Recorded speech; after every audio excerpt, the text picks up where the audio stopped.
Avant de commencer la vidéo, petite parenthèse, mon livre, l'histoire de la NBA comme vous ne l'avez jamais lu, est enfin sorti. L'idée du livre est simple, raconter les grandes époques de la NBA comme si elles appartenaient à des univers de cinéma, de séries ou de manga. Chaque chapitre plonge dans une ambiance différente pour revivre ces histoires autrement. Si ça vous intrigue, que vous aimez la NBA et la pop culture, vous trouverez toutes les infos dans la description. Salut la team, j'espère que vous allez bien. Aujourd'hui, on repart sur un sujet que vous avez choisi sur Instagram. Et celui-là, je vous avoue que je le voyais venir. La semaine dernière, déjà, il avait terminé 2e du sondage, donc je savais qu'il y avait une vraie curiosité autour de cette équipe. Du coup, je l'ai remis cette semaine, et là, vous avez tout explosé. Parce qu'il y a un truc qui intrigue beaucoup de monde en ce moment, les Hornets gagnent des matchs. Oui, cette phrase existe. Charlotte est dans la course au play-in, et forcément, ça pose une question simple. Qu'est-ce qui se passe exactement là-bas? Est-ce qu'on regarde juste une équipe bouillante de façon temporaire, ou est-ce que les Hornets sont en train de devenir une vraie bonne équipe en NBA? Après, avant qu'on commence, sachez si vous aussi vous voulez peser sur le choix de la prochaine vidéo, venez me rejoindre sur Instagram. Je balance les sondages le week-end, vous votez, vous choisissez, et ensuite je vous prépare la vidéo en fonction de ce que vous avez décidé. Donc si c'est pas encore fait, allez vous abonner là-bas, comme ça peut-être que la prochaine fois c'est votre idée qui passera. Puis histoire de boucler la boucle, abonnez-vous aussi sur YouTube et sur Spotify si ce n'est pas encore fait et que vous voulez pas manquer une seule de mes vidéos. Mais pour revenir à notre sujet, la vérité c'est que cette équipe de Charlotte intrigue beaucoup de monde. Il y a encore un an, les Hornets étaient l'une des pires teams de la ligue et ça faisait un moment que ça durait. 19 victoires, une saison compliquée, des blessures partout et une franchise qui semblait un peu bloquée dans un cycle interminable de reconstruction. Mais cette année, et c'est bien le point important aujourd'hui, tout a commencé à bouger. Alors au programme, aujourd'hui, on va essayer de comprendre ce qui a réellement changé à Charlotte. Pourquoi elle gagne enfin des matchs? Quelle identité de jeu elle a construit? Et surtout, répondre à cette question. Est-ce que c'est une simple belle embellie ou alors les bases d'un projet solide pour le futur? Bref, on y va, donc installez-vous bien parce qu'aujourd'hui, on va parler d'une équipe qu'on n'avait plus trop l'habitude de prendre au sérieux sur cette chaîne.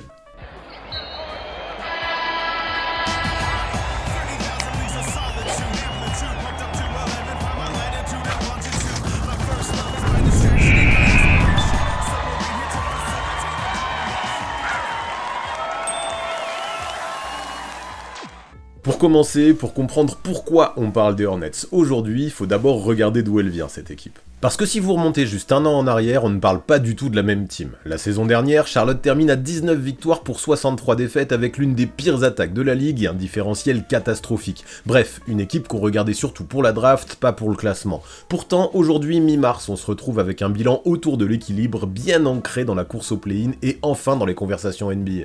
Et là, vous voyez le délire, pour Charlotte, c'est presque une petite révolution. Si vous regardez les dernières saisons, la trajectoire était franchement sombre. 43 victoires en 2022 avec une sortie rapide au play-in, puis derrière 27 victoires, 21 victoires, puis 19 victoires, blessures, instabilité, reconstruction qui patine, une team qui n'a plus joué une vraie série de playoffs depuis 2016, donc le simple fait qu'à un mois de la saison ils soient encore dans la bataille, ça change complètement le regard qu'on peut porter sur eux. Et le plus intéressant, c'est que cette remontée fantastique dans les classements ne sort pas de nulle part. Leur saison n'a même pas commencé de manière idéale. Charlotte démarre à 4 victoires pour 14 défaites, donc exactement le genre de départ qui sent la saison galère. Et pourtant, petit à petit, l'équipe se remet à gagner. Depuis le 1er janvier, les Hornets jouent à un rythme très sérieux. Aujourd'hui, j'ai plus trop de doutes, ce n'est pas juste une team qui a profité de circonstances favorables pendant 15 jours. Et à mon avis, c'est autour de ça que le sujet de la vidéo commence vraiment. Parce que pendant des années, la question autour de Charlotte était simple. Qu'est-ce qui ne va pas? Pourquoi ça ne marche jamais? Pourquoi il y a toujours un truc qui casse? Aujourd'hui, la question a complètement changé. La question, c'est qu'est-ce que vaut vraiment cette équipe? Est-ce qu'on regarde juste une saison un peu plus propre que d'habitude? Ou est-ce que les Hornets sont en train de sortir du néant pour enfin compter un minimum dans cette ligue? Et c'est exactement autour de ces interrogations qu'on va rentrer dans le dur. Si on veut comprendre pourquoi Charlotte gagne enfin, il faut sortir tout de suite de l'explication simpliste du petit run sympa. Oui, il y a eu une grosse série, mais le profil des Hornets ne correspond pas juste à celui d'une team qui a pris feu pendant 10 jours. Non, au fil de la saison, ils ont corrigé des trucs, stabilisé leur jeu, et presque logiquement, ils se sont mis à remonter dans le classement. Aujourd'hui, on parle d'une équipe qui score quasi 116 points par match et qui en encaisse 112. Le profil est donc bien moins bancal que ce qu'il en a l'air, et ça déjà c'est le signe d'un vrai changement. La première raison, elle est toute bête mais elle compte énormément. Les Hornets ont enfin eu un peu de continuité au niveau de la santé. L'an dernier, entre les blessures de Lamelo, celles de Brandon Miller et le reste, cette équipe n'a jamais pu construire quoi que ce soit. Cette saison, le noyau dur a beaucoup plus joué ensemble, et ça se voit même dans le 5 de base qui a enfin pu exister pour de vrai. Le line-up Ball, Miller, Knuepel, Bridges, Diabaté est capable de tourner à très bon rythme. Et ouais, une équipe jeune, ça ne progresse pas juste avec du talent, ça progresse quand les mêmes gars peuvent enfin avoir les conditions optimales pour développer des habitudes. Et pour enchaîner, il y a un deuxième truc encore plus important je trouve. Au début de la saison, l'attaque était déjà correcte, mais derrière, en défense, ça craquait trop souvent. Puis à partir de janvier, tout s'est rééquilibré, et là, le boulot de Charles Lee commence vraiment à se voir. En janvier, les Hornets ont cumulé 11 victoires pour 6 défaites. Charles Lee est nommé coach du mois à l'Est, et surtout, son équipe termine ce mois-là numéro 1 de la ligue pour ce qui est du rating offensif et du différentiel global. En gros, pendant plusieurs semaines, Charlotte a joué comme l'une des meilleures équipes NBA, pas juste comme une jolie surprise. Et la série de 9 victoires avant le All-Star Break, elle a vraiment validé tout ça. Parce qu'après cette série, Charlotte ne s'est pas écroulée. Depuis le 1er janvier, les Hornets avancent à un rythme de vraie bonne équipe. Et le plus important pour moi est là. Ils ne gagnent pas seulement parce que ça shoot bien, ils gagnent parce que l'équipe est enfin plus saine, plus stable, mieux coachée et plus collective. Ce qui me plaît particulièrement chez eux, c'est que enfin on commence à voir une vraie identité offensive sur le terrain. Pas juste des joueurs talentueux qui improvisent, pas juste des soirs où ça rentre mieux que d'habitude. Charlotte joue un basket très moderne, ils prennent plus de 42 tirs à 3 points par match, donc ils font partie des équipes qui bombardent le plus de loin.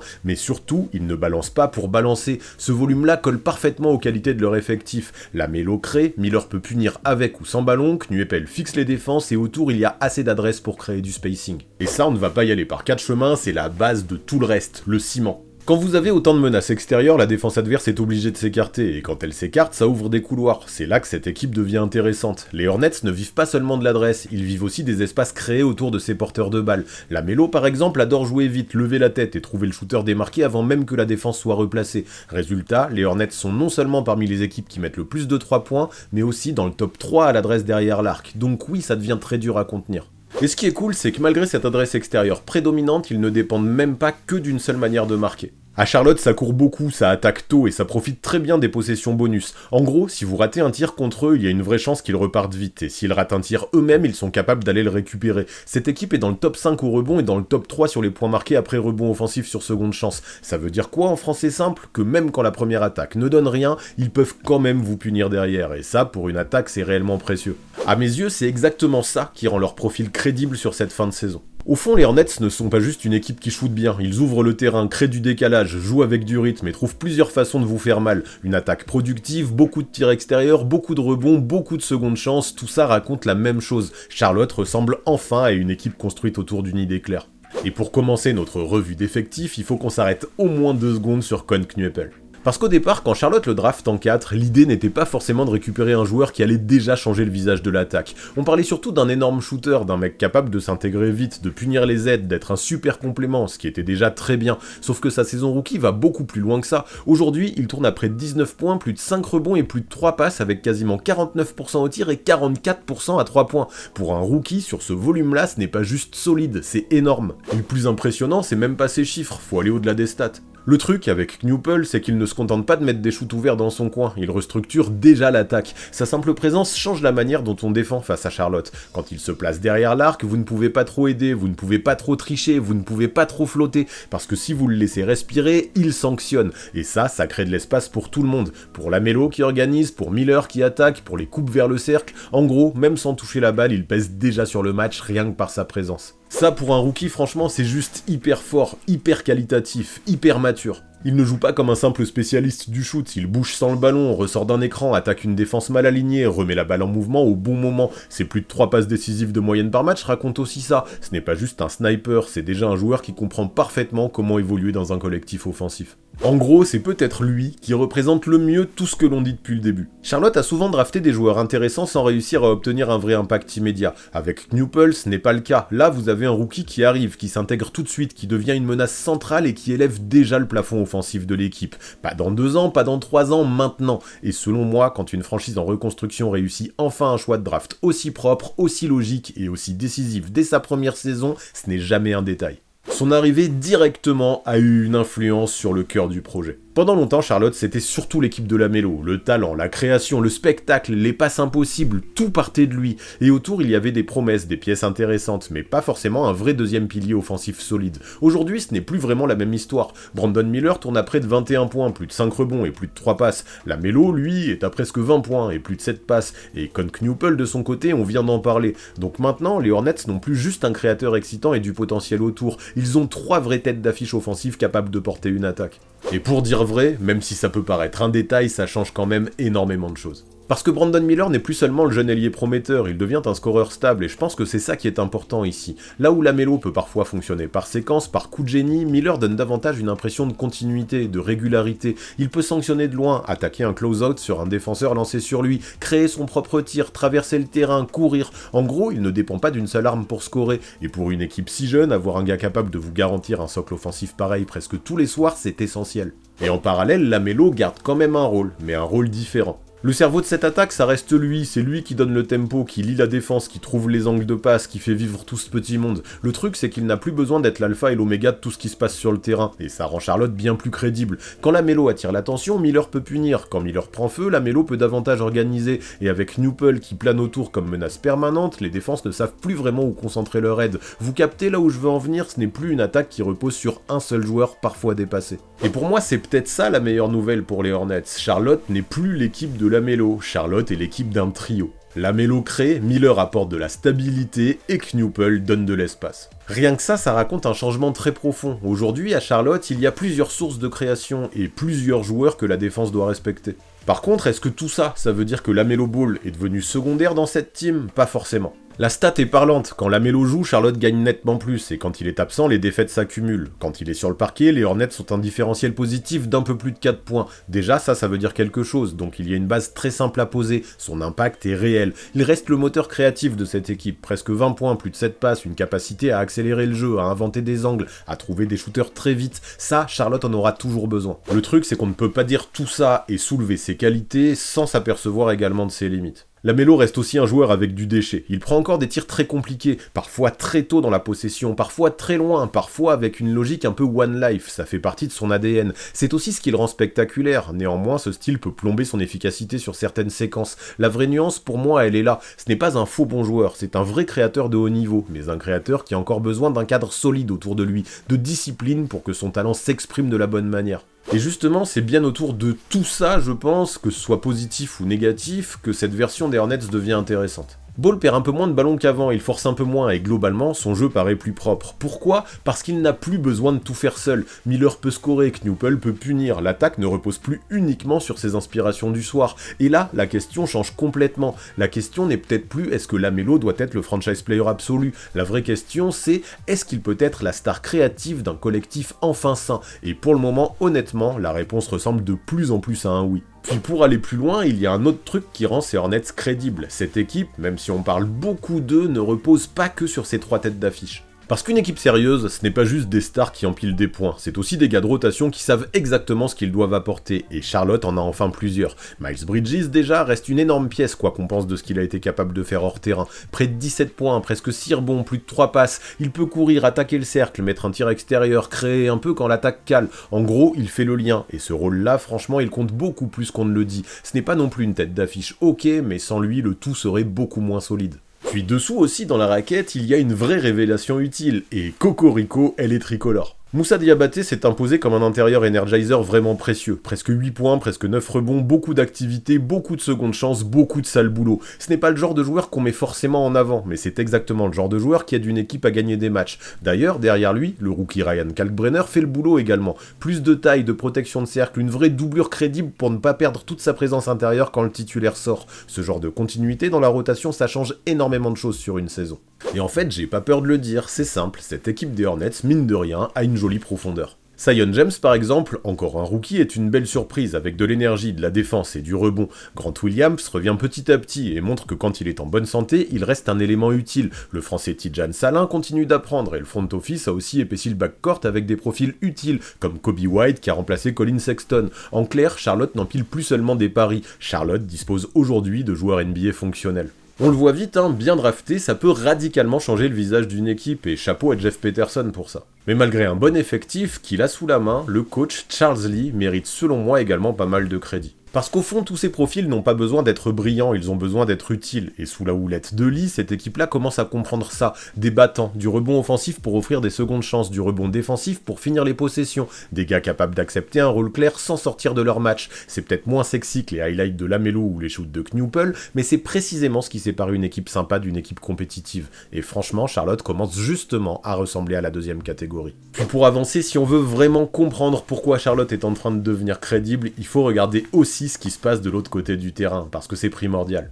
La vraie surprise de cette saison, c'est peut-être même pas l'attaque, c'est la défense. Pendant des années, les Hornets étaient une équipe fun, rapide, spectaculaire, mais franchement poreuse. Pour gagner, il fallait souvent qu'ils scorent 120 ou 125 points. Aujourd'hui, ce n'est plus du tout le même tableau. Charlotte encaisse un peu plus de 112 points par match, ce qui les place dans le top 10 NBA de cette catégorie. Autrement dit, ils ne sont plus obligés de survivre uniquement grâce au scoring. Ils peuvent aussi gagner des matchs en tenant défensivement. Et ça, pour une franchise qui traînait une réputation de passoire depuis des années, c'est un vrai tournant. Vraiment, cette saison, défensivement, dans cette team, il y a un truc, et ce n'est pas juste une question d'effort. Bien sûr que l'énergie est meilleure, mais la vraie différence est ailleurs. Charlotte a aujourd'hui des profils beaucoup plus cohérents pour défendre. Il y a de la taille sur les lignes extérieures, plus d'ailiers capables de tenir physiquement leur vis-à-vis, et surtout plus de joueurs qui peuvent rester devant leur homme sans que tout le système s'effondre derrière. En NBA, une défense solide ne naît pas juste parce que les gars se sortent les doigts du cul, même si ça compte. Elle naît quand les profils s'emboîtent correctement, et pour la première fois depuis longtemps, Charlotte commence justement à ressembler à un groupe construit avec cette logique. D'ailleurs, le meilleur exemple de ce changement, il est très simple à comprendre. Le rebond défensif. Les Hornets sont devenus l'une des équipes qui terminent le mieux les possessions adverses. Ils autorisent à peine une dizaine de rebonds offensifs par match, l'une des meilleures teams de la ligue dans le domaine. En clair, quand l'adversaire rate un tir, l'action est souvent terminée. Ça, c'est très cool, parce qu'une bonne défense ne consiste pas seulement à forcer un tir difficile, il faut aussi récupérer le ballon derrière. Pendant longtemps, Charlotte défendait correctement pendant quelques secondes, puis donnait une deuxième chance bête et se faisait punir. Aujourd'hui, ils ferment beaucoup mieux les possessions et ça change complètement la physionomie des matchs. Honnêtement, c'est peut-être l'un des signaux les plus intéressants, et pour ça encore, il faut rendre à Charles Lee ce qui lui appartient. Quand il arrive sur le banc, son premier chantier est clair, remettre des standards défensifs dans cette équipe. Plus de discipline, plus de communication, plus de responsabilité individuelle. L'idée n'était pas seulement d'augmenter l'intensité, mais de construire une structure claire, savoir fermer certaines zones, protéger de la peinture, terminer les possessions au rebond, et petit à petit, ça commence à se voir. Charlotte n'est pas encore une muraille, mais ce n'est plus du tout cette équipe fragile qui craquait dès que l'adversaire accélérait. Pour moi, ça c'est l'un des signaux les plus positifs concernant ces Hornets. Parce qu'une attaque peut rendre une équipe séduisante, mais une base défensive rend une équipe sérieuse, et Charlotte commence justement à le devenir. Leur attaque attire l'attention évidemment, mais ce qui rend leur progression crédible, ce sont des détails. Moins de fautes évitables, moins de secondes chances offertes, plus de cohérence collective. En clair, les Hornets ne sont plus seulement une équipe spectaculaire, ils deviennent une équipe capable de tenir sa structure, de contrôler le rebond, et de défendre assez correctement pour que leur talent offensif ait enfin un vrai support. Ceci dit, malgré tout le positif que je dis sur cette équipe jusque-là, il faut aussi calmer un petit peu le jeu. Parce que oui, Charlotte a franchi un cap, mais non, on n'est pas encore face à une vraie menace en vue des playoffs.